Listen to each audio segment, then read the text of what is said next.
نحمده ونستعينه ونصلي على رسوله الكريم أما بعد باب بيع الزبيب بالزبيب والطعام بالطعام، یہ باب ہے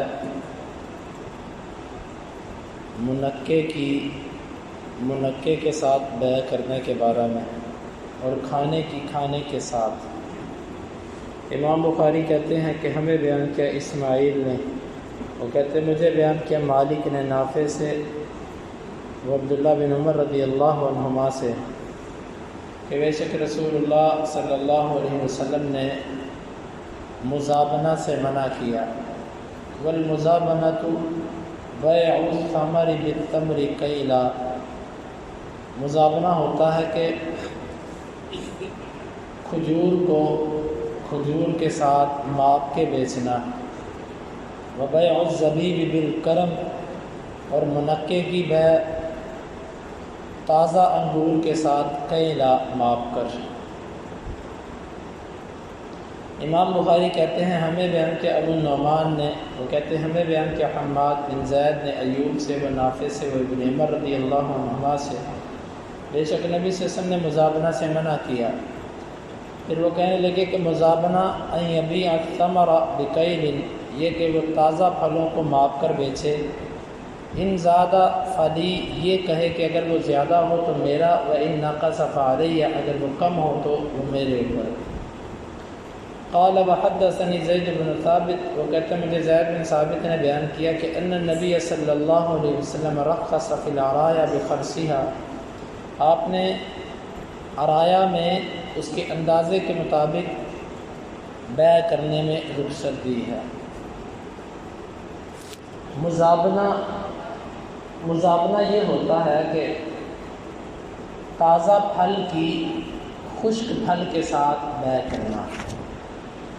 مثال کے طور پہ آپ تازہ کھجوریں جو درختوں سے ابھی اتری ہیں، جن کے اندر پانی کی وافر مقدار ہوتی ہے، ان کی بیع اور ان کی تجارت آپ ایسی کھجوروں سے کرتے ہیں کہ جو پہلے کی اتری ہوئی ہیں 6 ماہ سال پہلے، اور ان کا پانی خشک ہو چکا ہوا۔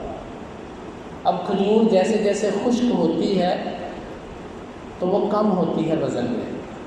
آپ آج بھی اگر تازہ کھجور لیں اور آپ صرف 2 ماہ بعد اس کا وزن کریں گے، وہ تقریباً 100-150 گرام اس کا وزن جو ہے وہ کم ہو چکا ہوگا۔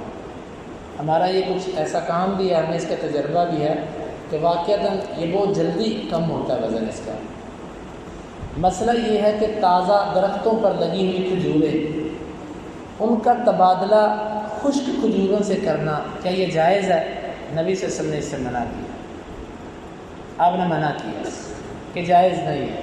کیوں؟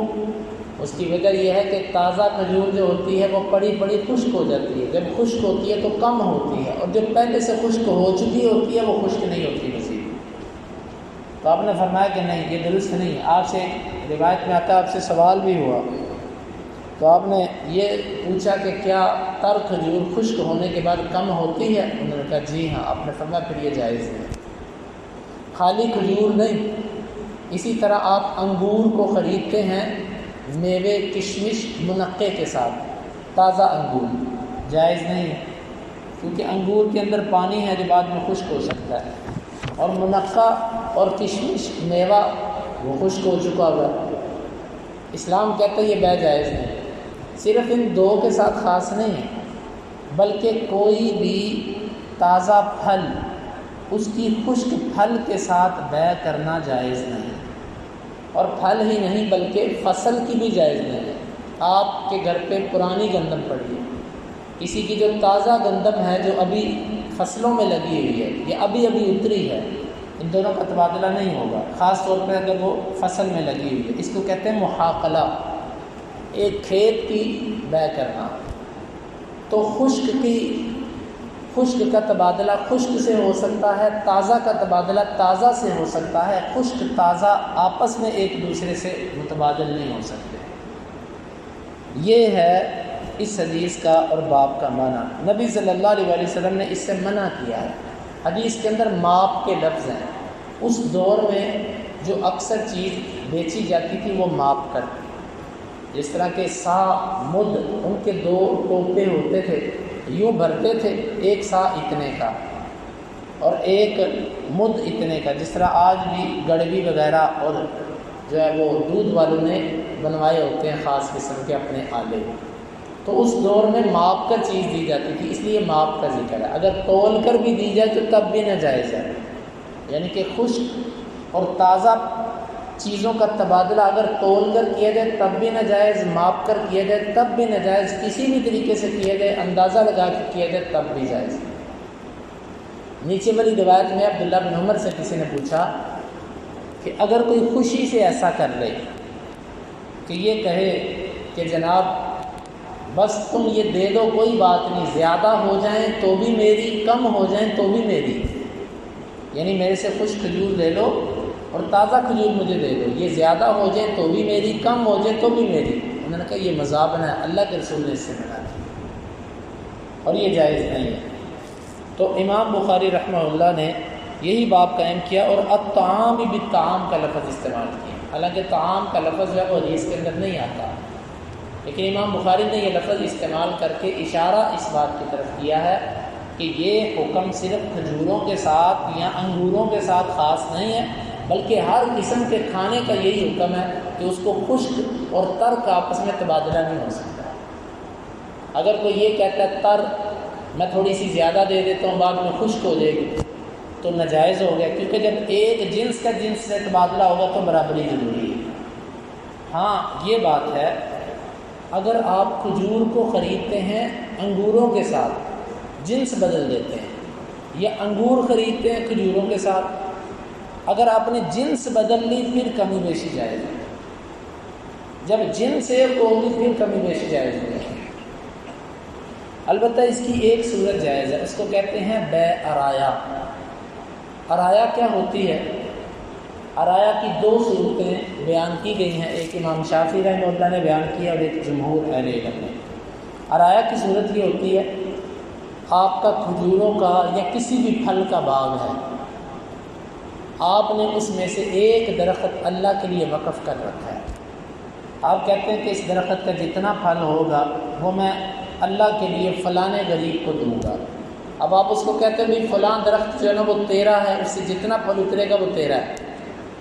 جب پھل لگنا شروع ہوتا ہے تو وہ بندہ آتا ہے، وہاں سے پھل اتارتا ہے، اس کا بار بار باغ میں آنا جانا آپ کو پسند نہیں ہے کہ یہ بار بار آتا ہے، مناسب نہیں ہے۔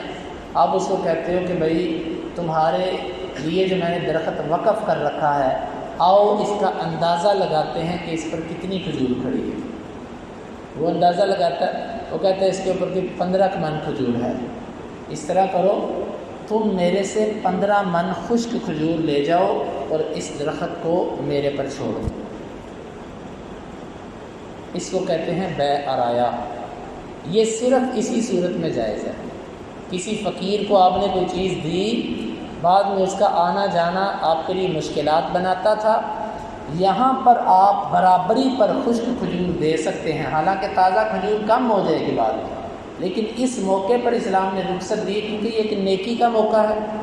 اگر فقیر کو زیادہ بھی چلی جائیں تو آپ کو اجر ہی ملے گا، تو اسلام نے اس نقطہ نظر سے اس بیع کو جائز رکھا ہے، بصورت دیگر جائز نہیں ہے۔ ہاں ایک صورت جس کی امام شافعی نے بیان کی، وہ صورت یہ ہے کہ آپ نے کوئی درخت کسی کو وقف نہیں کیا، ایک فقیر آدمی ہے، جب تازہ پھل لگتا ہے تو ہر ایک کی خواہش ہوتی ہے وہ تازہ چیز کھائے، اور آپ میں سے اگر کسی نے تازہ کھجور کھائی ہے تو اس کو پتہ ہے کہ جو تازہ کھجور کا مزہ ہے وہ خشک کھجور کا نہیں۔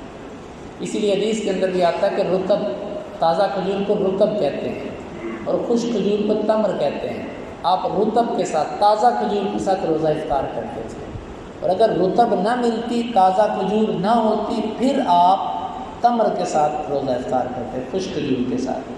تو رطب کا، تازہ کھجور کا اپنا مزہ ہوتا ہے، تو جب کھجوریں لگتی ہیں تو ہر بندے کا دل کرتا ہے کہ وہ تازہ کھجور کھائے۔ اگر ان کے پاس تازہ کھجور کے لیے کوئی درخت نہیں ہے، وہ اپنے گھر سے 10 من یا جتنی بھی خشک کھجوریں ہیں وہ اٹھا کے باغ کے مالک کے پاس لے لیتے ہیں، اس کو کہتا ہے یہ خشک کھجوریں تو رکھ لے اور ہمیں تازہ کھجوریں کھانے دے اس کے بدلے میں، تو یہ بھی جائز ہے۔ 10 من کے بدلے میں وہ 10 من اس کو تازہ کھجور دے دے گا، اگرچہ وہ تازہ بعد میں خشک ہو جائے گی، کم ہو جائے گی، لیکن اسلام نے اس کو بھی جائز رکھا ہے غریب کی ضرورت اور مصلحت کی خاطر۔ گویا کہ 2 صورتیں بن گئی، ایک آپ نے اپنا ایک درخت وقف کیا، اس پر جتنا پھل لگا آپ اندازتاً اتنی خشک کھجوریں غریب کو دے کر کہتے ہو یار بس باغ میں روز نہ آیا کرو۔ دوسری صورت یہ ہے کہ کوئی غریب آپ سے خریدنا چاہتا ہے تازہ کھجوریں، تو آپ اس کو یہ بھی کر سکتے ہیں۔ دونوں صورتیں بے عرایا کی ہیں جو جائز ہیں۔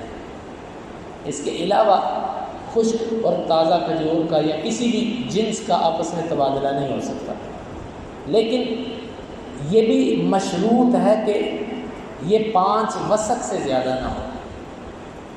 5 وسق یہ تقریباً 18 من بنتا ہے۔ یہ فقیر کے لیے، فقیر کے ساتھ ضرورت کے تحت جو بے عرایا اسلام نے جائز قرار دی ہے، یہ صرف اور صرف 5 وسق تک ہے۔ 5 وسق سے زیادہ اگر ہو جاتا ہے، 6 وسق، 7 وسق یعنی 22 من، 24 من، تو یہ جائز نہیں، کیونکہ ایک انسان زیادہ سے زیادہ وہ کھجور پر اگر اس کا مدار ہو کھانے پینے کا اور کچھ نہ کھاتا پیتا ہو، تو 5 وسق اس کے لیے کئی مہینے گزار جاتے ہیں، تو بس اتنا کافی ہے، اس سے زیادہ کی یہ بے جائز نہیں ہے۔ تو خلاصہ یہ نکلا اس پوری بحث کا، اسلام نے ہر اس بیع اور تجارت کو ممنوع قرار دیا ہے جس میں کسی ایک فریق کو نقصان پہنچتا ہو۔ یہاں پر یا خریدار کا نقصان تھا یا مالک کا نقصان تھا، اسلام نے اس کو جائز نہیں قرار دیا۔ لہٰذا آج کے دور میں ہر جدید صورت بیع کی جس میں چیز بعد میں کم ہو جائے، اس کو ایسی چیز سے خریدنا، تبادلہ کرنا جو کم نہ ہو سکے، یہ جائز نہیں ہے۔ یہی جمہور اہل علم کا موقف ہے۔ البتہ امام ابو حنیفہ رحمہ اللہ اکیلے اس طرف ہیں کہ نہیں، یہ تبادلہ جائز ہے، یعنی 10 من خشک کھجور، 10 من تازہ کھجور، دونوں کا تبادلہ آپس میں ہو سکتا ہے۔ یہ امام ابو حنیفہ صاحب کا موقف، حتیٰ کہ امام صاحب کے 2 شاگرد ابو محمد اور ابو یوسف، وہ بھی ان کے ساتھ اس مسئلے میں موافق نہیں ہیں۔ تو اکیلے امام ابو حنیفہ رحمہ اللہ ایک طرف ہیں، حدیث اور جمہور اہل علم کا موقف وہ ہے جو میں نے آپ کے سامنے عرض کر دیا۔ اللہ تعالیٰ سے دعا ہے کہ اللہ تعالیٰ ان احادیث کو سمجھنے کی اور ان کے تقاضوں کو پورا کرنے کی توفیق عطا فرمائے۔ اللہم انفعنا بما علمتنا وعلمنا ما ينفعنا وزدنا علما وآخر دعوانا ان الحمد للہ رب العالمین۔ حدیث نمبر 2171، 72 اور 73، 3 حدیث۔